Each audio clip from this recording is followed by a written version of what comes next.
Hello, in this video I'd like to show you how to use the System Administrator account in Silk Central 17.5. First, I'd like to log in. The username is sysadmin and the password is sysadmin.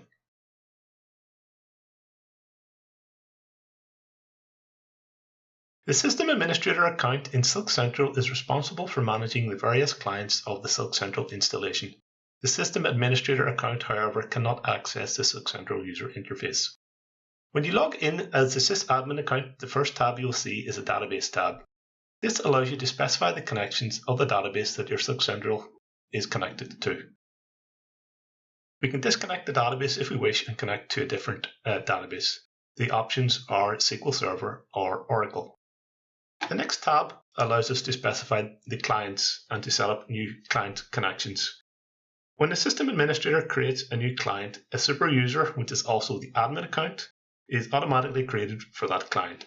The super user account has full permissions within that client.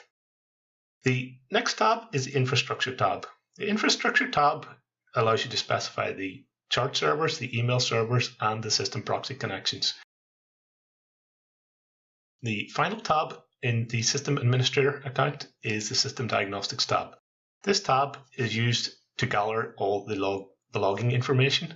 The logging information is split into the front-end server log files, the application server log files, and the System Diagnostics tab.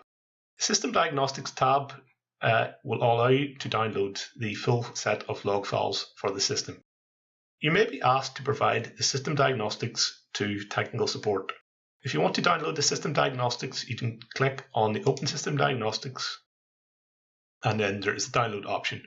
Once the files are downloaded, they will be available in zip format.